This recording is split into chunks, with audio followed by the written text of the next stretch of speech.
نماز کے لیے جو ٹخنوں کو ظاہر کرنے کے لیے بعض کو فولڈ کرتے ہیں تو وہ سمجھیں کہ مکروہ تحریمی میں جا رہے ہیں۔ ٹخنے ظاہر کرنا یعنی ٹخنوں سے اوپر شلوار تہمد وغیرہ رکھنا یہ سنت ہے۔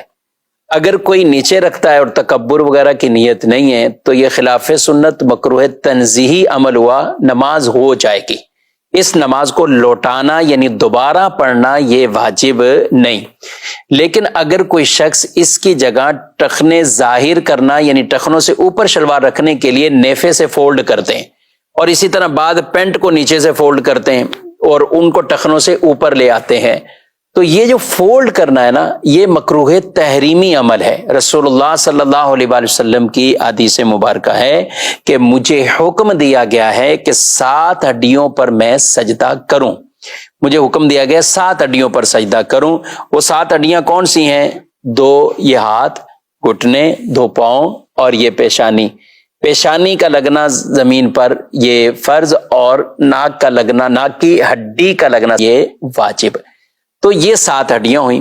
فرمایا مجھے حکم دیا گیا 7 ہڈیوں پر سجدہ کروں اور اپنے بالوں اور کپڑوں کو نہ سمیٹوں۔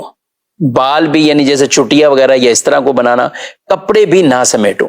تو یہ کپڑے جو فولڈ ہوتے ہیں، جن کو شلواروں کو بطور خاص نیفے سے فولڈ کیا جاتا ہے، تو یہ ٹھیک عمل نہیں ہے، یہ مکروہ تحریمی ہے۔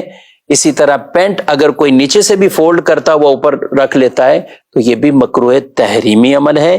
وہ نماز کو واجب الاعادہ بنا دیں گے، یعنی وہ نمازیں واجب الاعادہ ہو جائیں گی، ان کو دوبارہ پڑھنا واجب ہو جائے گا۔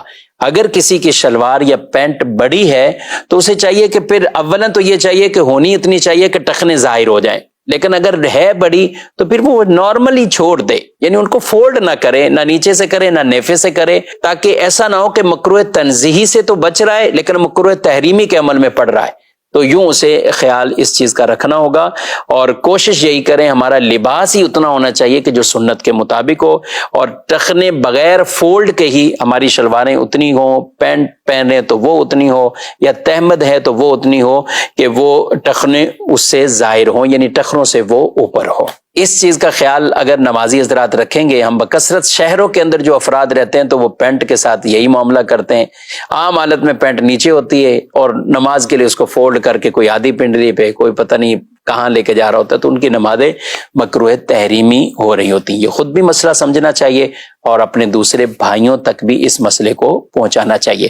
ہاتھ کے بعض اوقات یہ کلائیاں آدمی وضو کر کے آتا ہے، تو اب یہ وضو کیا اور اب یہ وضو کر کے آئے ہیں، اب اسی طرح ہی آپ نماز شروع کریں گے کہ تو یہ نماز بھی مکروہ تحریمی ہے، یہ نماز بھی آپ، جی ہاں، یہ نماز آپ کی مکروہ تحریمی، یعنی اس نماز کو بھی دوبارہ پڑھنا یہ واجب ہوگا۔ ہاں کوئی ایک آدھا بل ہوتا ہے بعض اوقات وہ رہ جاتا ہے ان آستینوں کا، تو اس سے نماز مکروہ تحریمی نہیں ہوتی۔ اب مثال کے طور پہ یہ ہیں، اب کسی کی یہ ایک بل ہے اور یہ ہاف کلائی تک بھی نہیں ہے، یعنی آدھی کلائی سے تک، آدھی کلائی سے کم ہے، تو یہ معافی کی صورت ہے، یہ عف ہے، یہ معاف ہے۔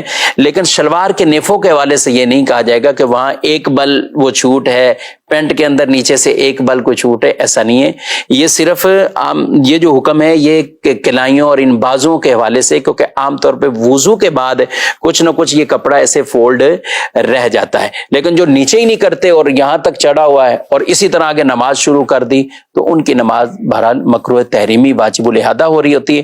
یہ دین کے مسائل جب ہم سیکھیں گے، سمجھیں گے، اور نماز کو جیسا حکم ہے ویسا پڑھنا ہے۔ جی ہاں، فرمایا جس نے وضو کیا ویسا جیسا حکم تھا اور نماز پڑھی ویسے جیسا حکم تھا، اس کے گناہ اللہ بخش دیتا ہے۔ تو بخشش بھی چاہیے، تو ان احکامات کو پورا کما حقہ ہمیں بجا لانا یہ بہت اہم اور ضروری ہے۔ اللہ پاک مجھے آپ کو عمل کی توفیق عطا فرمائے۔